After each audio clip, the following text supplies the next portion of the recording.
Selamat siang, Bapak Ibu sekalian. Suara saya sudah oke. Saya screen juga saya. Sudah. Tes.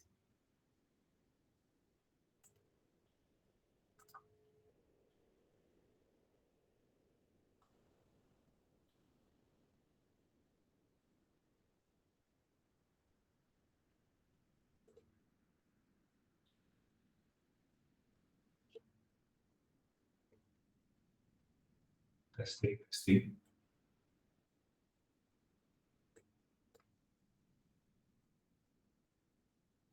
Tes.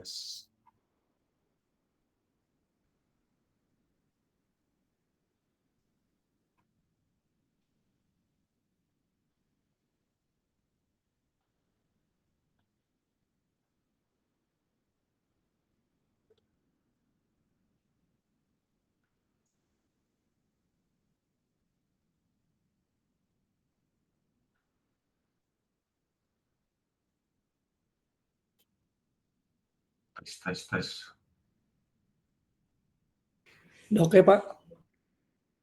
Sudah.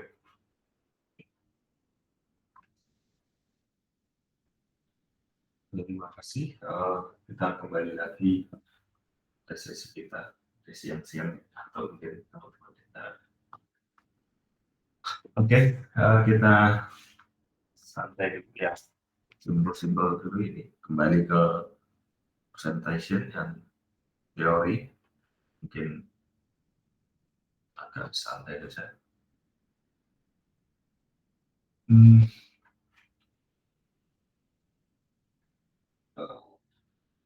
Apa sudah terlihat screen saya?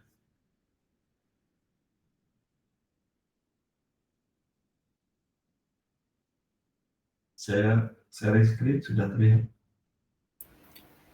Permisi Pak Haryono, suaranya jauh sekali Pak. Terima kasih Pak. Tes. Nah, mendingan? Ya, lumayan Pak.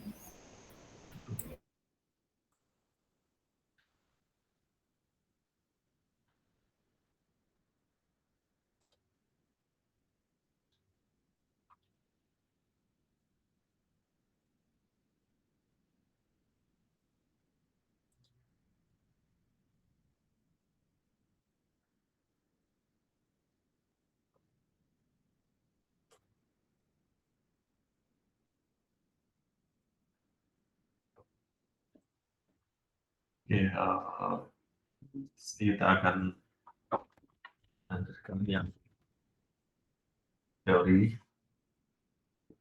Mungkin lebih simple, lebih santai di sini. Seperti tadi yang Python tadi, kita coba yang teorinya dulu.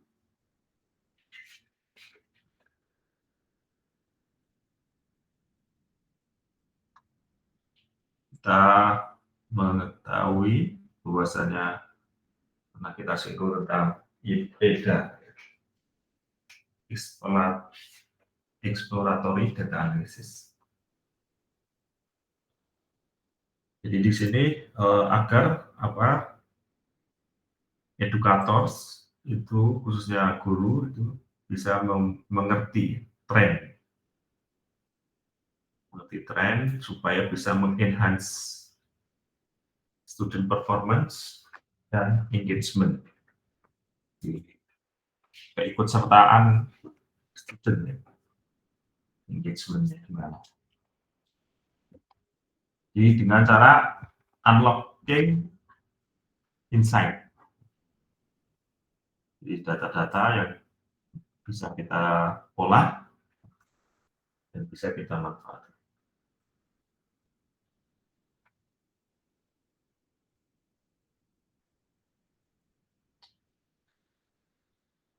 Data-data itu berasal dari beberapa tempat ya. Kalau yang untuk education system umumnya itu menggunakan LMS, yaitu menggunakan Moodle atau Google Classroom. Nah ini tadi teman-teman coba gunakan kayak Google Classroom, saya rasa udah bisa ya. Cuman Moodle ini ya, mungkin teman-teman bisa explore di komputer masing-masing. Yang mungkin background-nya IT mungkin bisa install Moodle di laptopnya masing-masing, terus kemudian bisa dieksplor. Kemudian yang background-nya non IT bisa mengeksplor di Google Classroom, misalkan membuat nilai, membuat kelas dan lain-lainnya. Gitu. Jadi kita coba lihat seperti apa. Ini adalah learning management system ya. Nah, data yang dipakai untuk menghasilkan insight yang bagus, ya itu salah satunya adalah source datanya itu dari sini, Moodle atau Google Classroom. Untuk saat ini yang bisa kita coba ya, teman-teman bisa langsung download Moodle, ya, Moodle itu LMS. Nanti mungkin barangkali bisa diterapkan di sekolahnya. Jadi kayak ini nggak usah program banyak-banyak.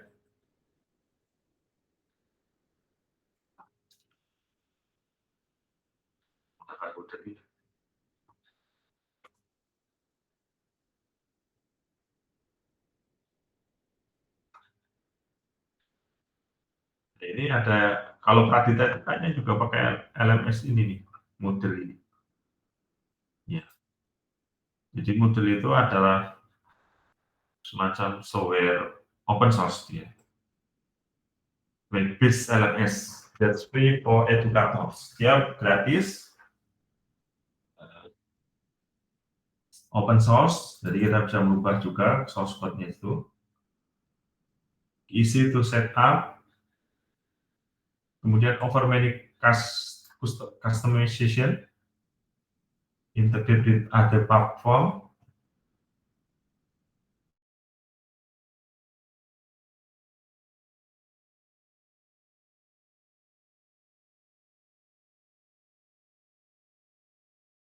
Ini bisa untuk K private schools, higher education, atau corporate training di sekolah-sekolah gitu. K12. Jadi sampai umur 12 tahun sudah bisa, including K12 school.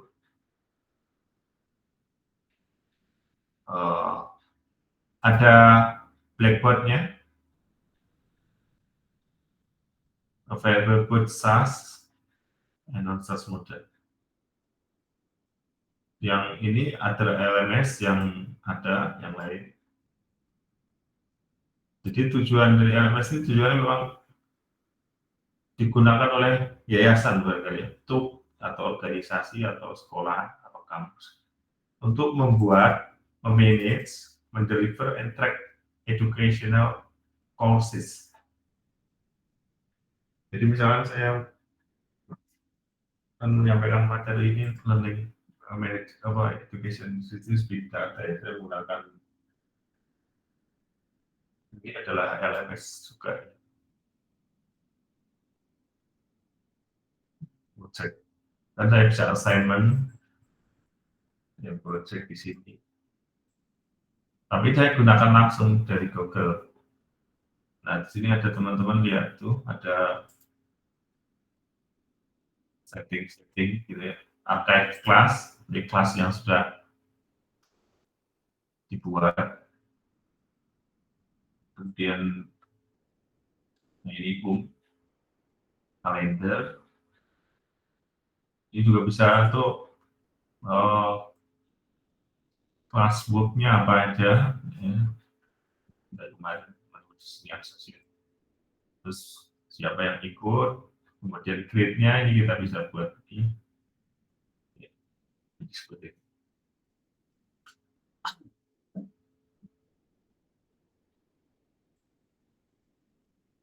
Jadinya sama dengan Google Classroom juga di model ini. Fungsinya ya, dari fungsinya. Tapi kalau fitur-fiturnya tentu berbeda.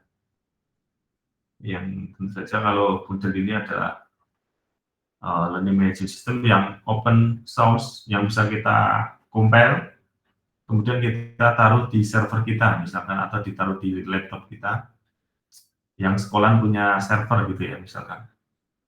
Itu bisa di sini. Nah, keunggulan dari menggunakan Moodle ini adalah karena kita yang punya sendiri kita jalankan, jadi terus kita jalankan di server sendiri, database-nya kita benar-benar bisa melihat nih apa yang masuk, apa yang keluar. Nah, dari situ juga kita bisa mengakses langsung database-nya dengan software yang lain misalkan, instead of using Moodle. Jadi untuk akses segala macam bisa kita pakai software yang lain, sehingga kita bisa mengakses menggunakan bahasa yang berbeda barangkali. Bisa kita mau Moodle-nya sendiri, kita juga mau akses sendiri yang lain. Jadi karena apa? Karena database-nya kita mempunyai kuasa penuh ya. Berbeda dengan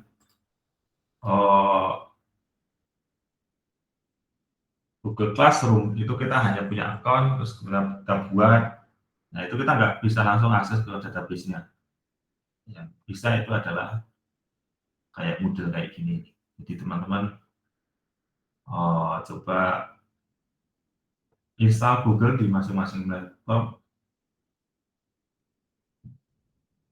Apakah ada kendala apakah LMS Moodle ini? Ini ada, bisa di-download saja. Nah, nanti datanya dari sana ya. Ya. Data-data itu bisa diolah sedemikian rupa yang lebih bagus lagi, terus bisa kita presentasikan, itu juga boleh. Jadi misalkan kayak nilai-nilai trending, terus keikut keaktifannya, bagaimana cara ngecek student itu aktif atau enggak. Ini barangkali teman-teman dari sini menemukan ide baru yang pas digunakan di Indonesia ini ya. Ya, bagi ERP butuhnya nggak bisa diakses.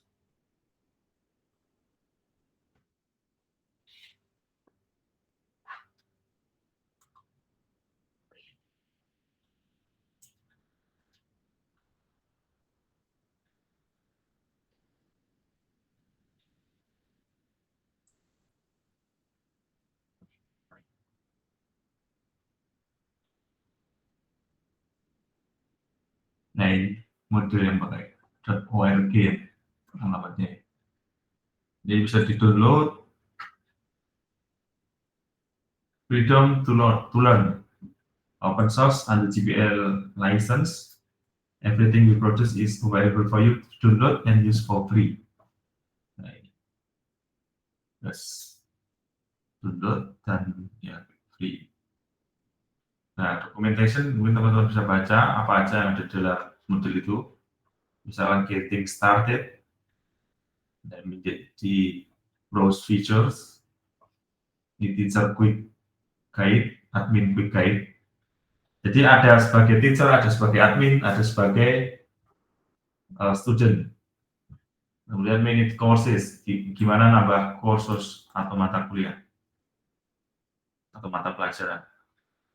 Menambah aktivitas, itu assignment to assess, test student with quiz, ya.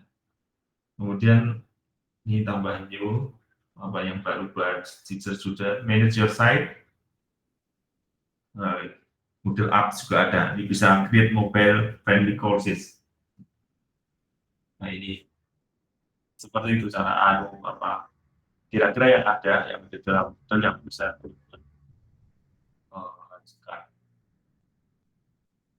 cara instalasi. Install Moodle on your own server. Jadi own server itu misalnya di laptop kalian juga apa untuk nyoba-nyoba aja. Require apa? Membutuhkan web server with PHP and database. Jadi menggunakan PHP dan web server.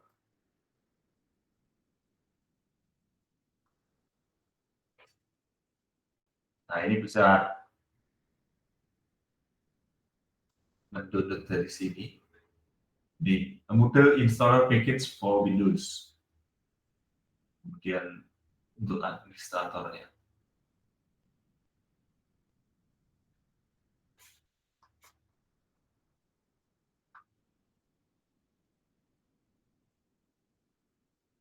Di install Moodle on your own server hanya dia membutuhkan PHP dan database. Bisa kita coba di personal komputer atau di laptop yang semuanya sudah terinstall ya, misalnya kayak Apache, MySQL sama PHP. Bisa menginstal Apache itu kan, ya kita bisa lihat cara instalasi ini ada yang namanya LAM atau SAM itu how to install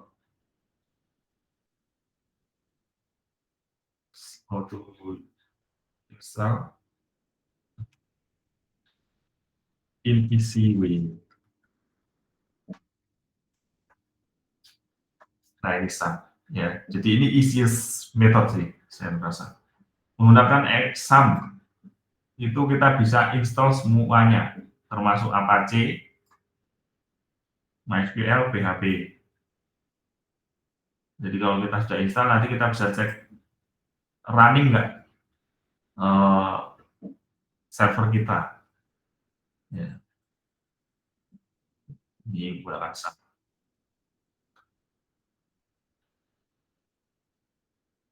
Paling simpel. Tapi kalau di Linux itu agak ribet kayak command prompt gitu sih. Kalau Windows juga bisa, selain SAM ada WAM juga, WAM. Ini another for, ya, tapi saya pernah pakai ini, pakai SAM. Nah itu kita install. Setelah itu kita install package-nya untuk Windows.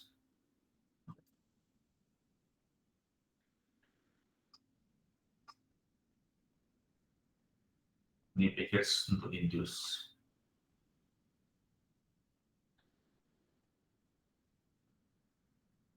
Ini menggunakan SAM juga.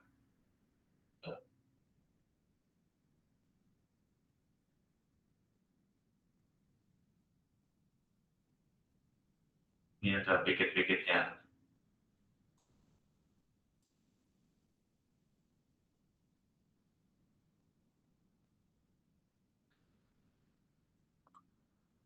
Ya, tinggal.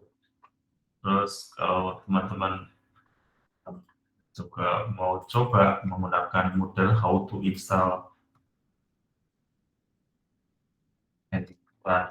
model locally in my laptop, easy way.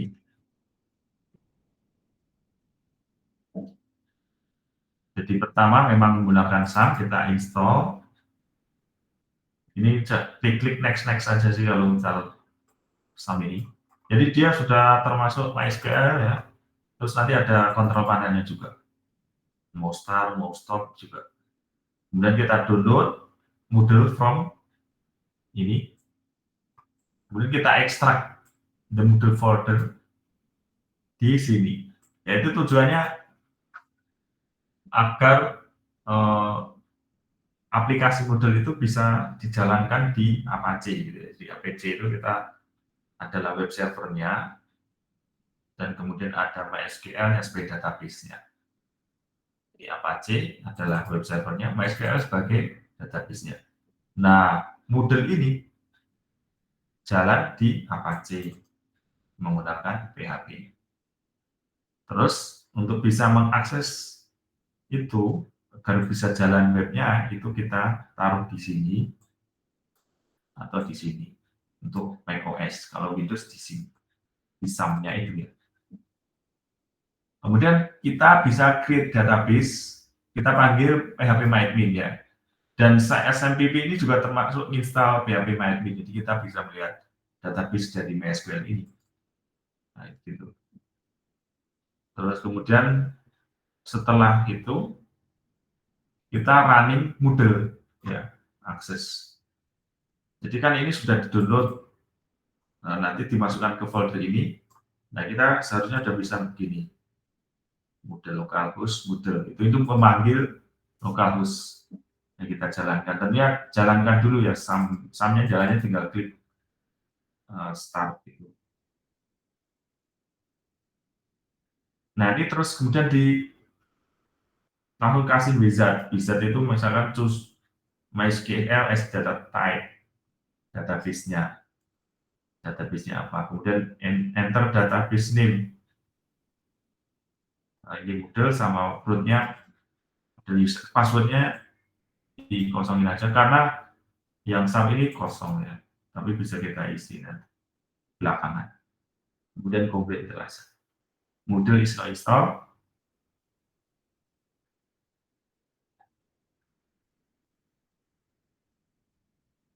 Itu kalau metode dua ini kalau kita nggak mau install sum, berarti kita download Moodle Windows Installer. Ini langsung jalan ini gampang tuh kayaknya. Udah naik di lokal. Jadi dia itu sudah ada Apache-nya di sini berarti. Jadi tinggal kita double klik, langsung start. Ini lebih gampang daripada metode pertama ini. Cuma kita nggak begitu bisa mengakses database-nya untuk ini kurang. Jadi ini hanya langsung ya jadi Windows installer ya, di jalan sebagai executable Star Model dan Execute ini. Kalau ini di loop nggak perlu saya rasa. Gampang kayaknya ya. Jadi teman-teman bisa coba ya. Saya share aja nih.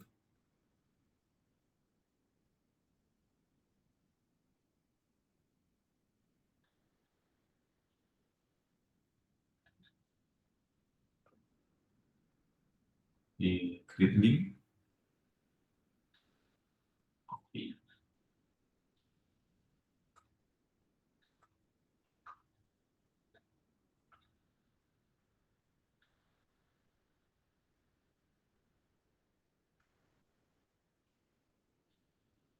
Oke, ya coba dijalankan di laptop masing-masing. Bisa tidak? Nanti kalau ada masalah bisa setidaknya dicoba dulu, bisa running nggak di laptop teman-teman. Nanti yang bisa running pekan depan bisa presentasi ya, pekan depan. Yang belum bisa nanti kita lihat teman kita yang sudah bisa jalan. Nah itu. Jadi source-nya itu bisa datang dari Moodle itu atau Google Classroom yang untuk saat ini. Meskipun banyak lagi ya source-source yang lain yang bisa kita dapatkan, tapi kita coba yang ini, yang mudah ada. Bisa juga pakai kamera atau itu mungkin nanti kalau mau kita lebih lanjut bisa, atau wearable device ya. Wearable device itu apa sih? Jadi wearable device untuk student ya, mungkin ini sebagai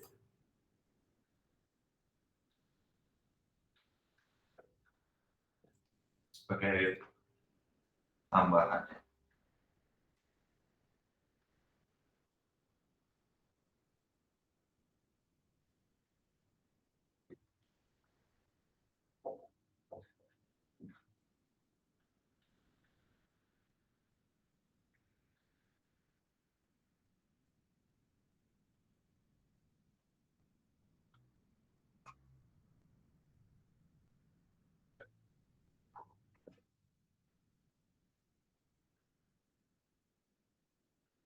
Jadi ini salah satu yang ada di Cina menggunakan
juga kelihatan kan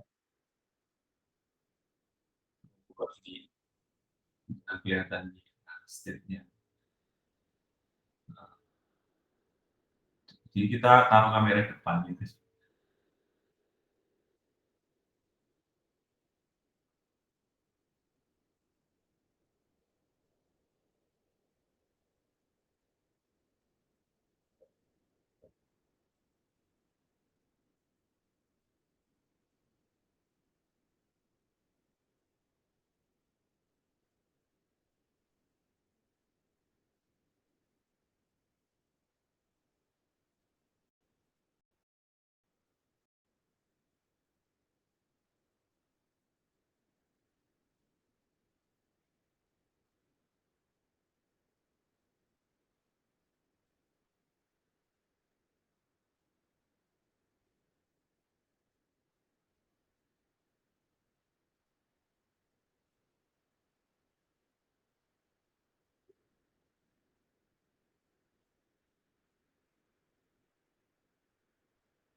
Itu yang enggak perhatian akan kelihatan ya dari data itu.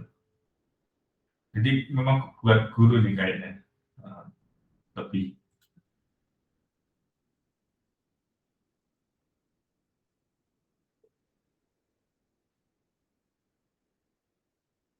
Jadi student concentration levelnya bisa ketahuan nih. Jadi kalau ada mahasiswa ngatur atau student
Nah, ini salah satu wearable devices ya, yang bisa sebagai data, big data kita. Ini dari source-nya itu tadi. Jadi tujuan ini, maka kita ingin mengetrack student participation. Jadi student partisipasinya bagaimana, performance over time-nya bagaimana, sehingga kita lebih apa ya, lebih objektif, lebih tahu benar, kemudian kita bisa mengidentify learning gaps, gap-nya itu apa, terus bisa memberikan support ya, pada student.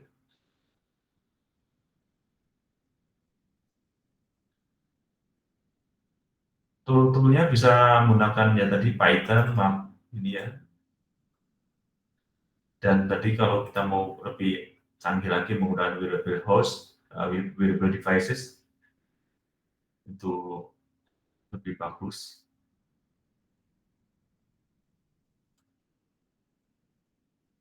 Nah, tadi kan divisualisasikan ya kayak chart gitu ya, yaitu dari segi konsentrasinya bagaimana setiap 10 second, 10 menit kita bisa tahu gimana perkembangan dalam belajarnya itu.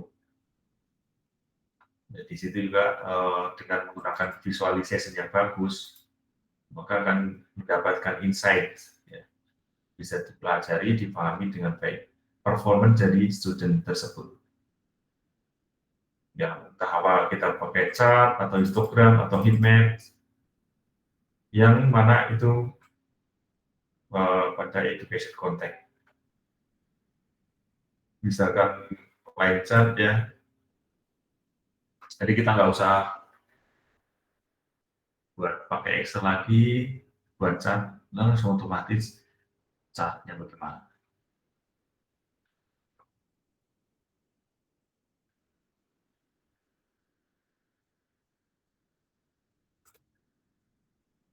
Dia dari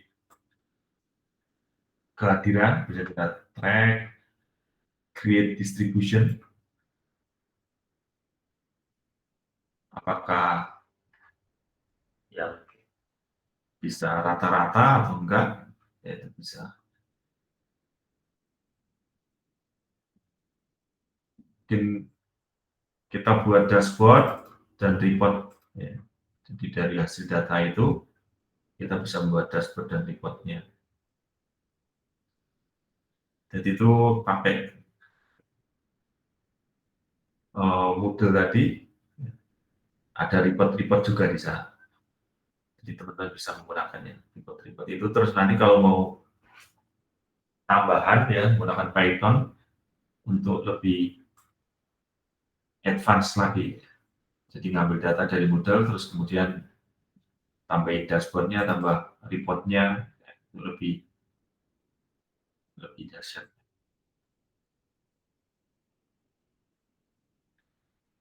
Ini adalah tool-toolnya tadi.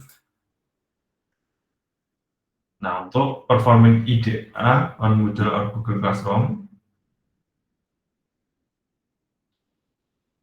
jadi di sana ada track student engagement, monitor assignment completion, jadi sudah dikerjakan atau belum, dan akses participation level.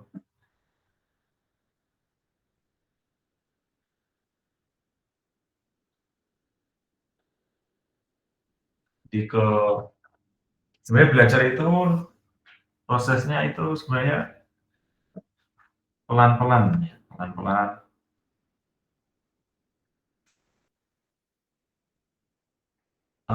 Penilaiannya itu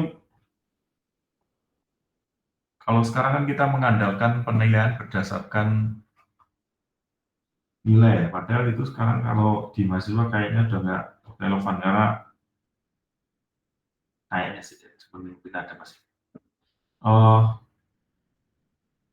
Mungkin lebih ini yang menggunakan ini engagement, engagement ini jadi kita sejauh mana ketika ada tugas dikerjakan, kemudian proyeknya bagaimana, dikerjakan bagaimana. Nah, itu karena membutuhkan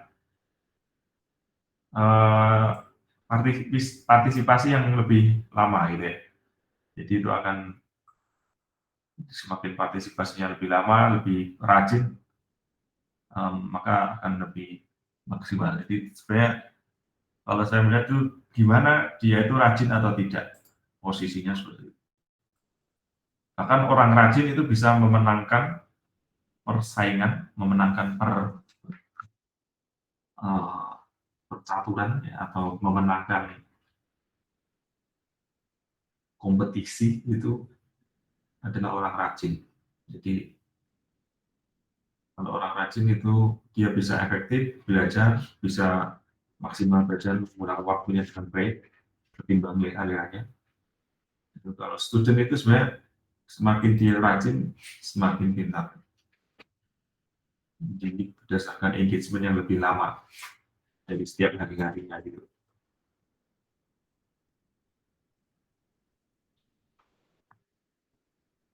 Bahkan orang yang rajin itu bisa mengalahkan orang yang cerdas, orang yang pintar, atau IQ-nya tinggi gitu. Yang IQ-nya tinggi karena dia nggak rajin, jadinya menjadi tidak bisa mengantisipasi perlawanan dari orang yang rajin. Sebagai contoh, misalkan kita mau belajar Python, kita sebenarnya punya IQ yang bagus untuk belajar, tapi kita nggak spend waktu untuk belajar, maka kita akan kalah dari orang yang dia spend waktu untuk belajar bahasa Python itu. Misalkan 4 jam sehari dia dedikasinya tinggi, ingin menguasai Python dari segala sisi, maka akan kita lihat setelah 6 bulan ke depan misalkan, ya itu bisa berhasil atau tidak karena dia adalah rajin. Mungkin seperti itu. Ini hanya mungkin saja. Ya, kayak begitu. Rajin pangkal pandai. Rajin pangkal pandai. Importance of hitman. Saya kemarin pernah ngisi anak-anak SMA gitu. Ya, saya komporin aja. Kalian nggak usah bilang kalian itu IQ-nya tinggi, nggak perlu kalian bilang IQ yang tinggi, kalian bisa mengerjakan dengan IQ tinggi 120. Itu saya kasih tahu masih kalah dengan orang yang rajin. Orang yang IQ-nya biasa-biasa aja, 100 mungkin, atau pokoknya biasa, masih kalah dengan orang yang rajin. Ya, dia bisa menggunakan waktunya dengan baik untuk menguasai suatu, karena rajin itu. Jadi jangan, saya juga mengajarkan kepada anak saya, jangan tanya, saya tidak akan tanya, kamu sudah paham ini atau belum? Tapi saya cuma akan tanya, kamu belajar ini sudah berapa jam menyisihkan waktu ini? Sudah dapat 4 jam atau belum sehari? Kalau belum, saya nggak yakin kamu ini benar-benar menguasai. Jadi misalnya kita mau belajar Python, itu kita spend waktu 4 jam per hari. Itu sih saya sampaikan ke anak-anak SMA itu kemarin. Karena dia masih muda ya, mungkin waktunya masih banyak. Kalau kita belum bisa menyisihkan waktu minimal 4 jam sehari, kita mungkin belum bisa dikatakan orang yang serius dalam masalah apa yang kita tekuni gitu. Pokoknya apa sih kalau kita misalkan udah spend sekian, baru kita bisa mengatakan saya experience di situ ya, bisa. So in this case, jadi engagement itu sangat penting dalam pendidikan. Saya rasa seberapa banyak kita meluangkan waktu kita untuk belajar. Jadi di dunia education system tentunya membutuhkan seberapa kita bisa menilai student dengan partisipasinya itu.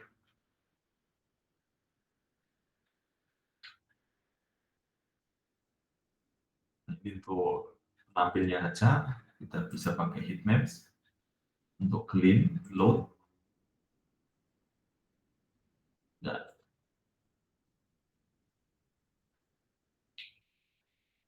Bahkan dari anak yang rajin ya,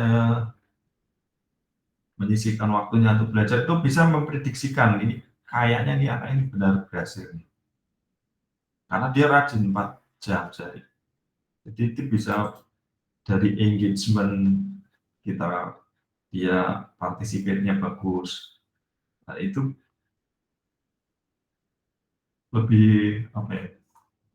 Lebih kayaknya lebih manjur untuk menganalisa atau mengetahui kebiasaan. Karena coba mungkin teman-teman juga pernah lihat ya SMA dulu, mungkin teman-teman ya, kan pernah SMA juga kan. Coba lihat teman-teman di sekeliling kalian, teman-teman juga, kira-kira siapa orang yang berhasil sekarang? Ini kan sudah, ini orang-orang yang rajin atau orang-orang yang pintar atau orang-orang yang malas gitu. Nanti kalau kita kita bisa melihat. Jadi intinya adalah seberapa sering kita belajar itu. Itu menunjukkan bahwa kita mempunyai etos yang baik gitu. Jadi ini mungkin bisa diterapkan ke anak kita mungkin ya. Kalau anak kita lihat berapa jam dia belajar, ya itu bisa kita.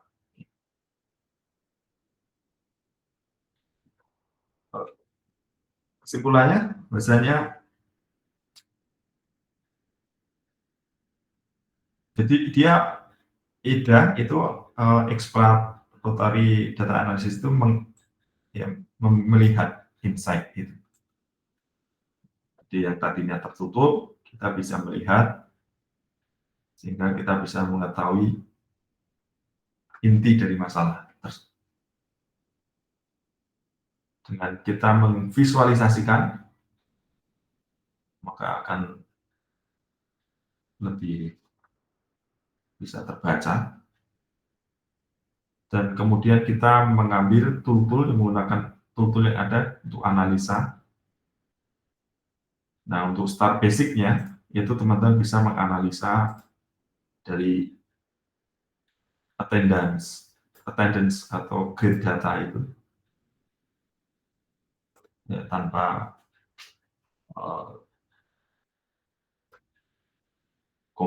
tanpa kompleks terlebih dahulu, langsung ke situ. Jadi maka dari sini kita bisa melihat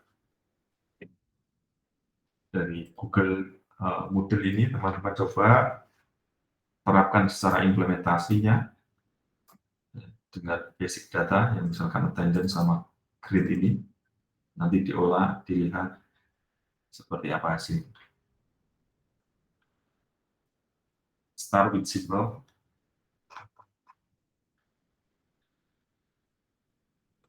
Ya, mungkin seperti itu dari saya. Dari kita ada pertanyaan.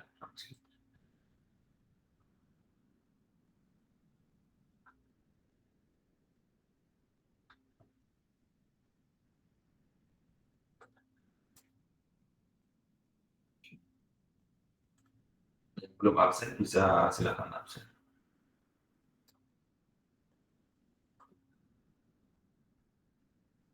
Ya, tugas selanjutnya teman-teman coba membuat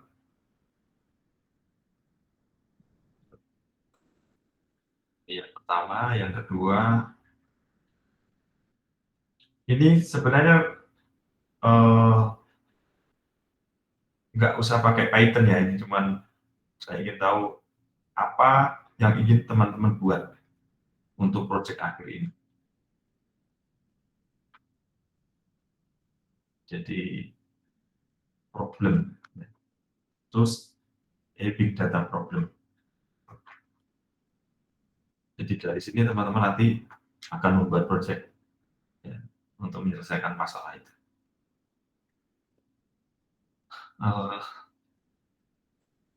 Selanjutnya adalah kita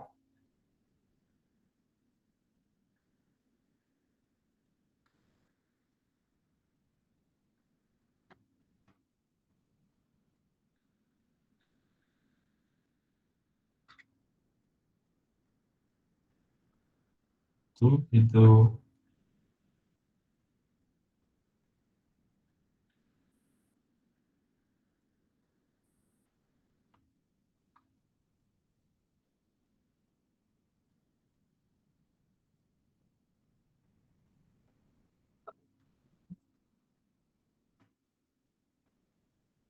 ini ya coba dijalankan di laptop masing-masing sebagai data source ya, data sources.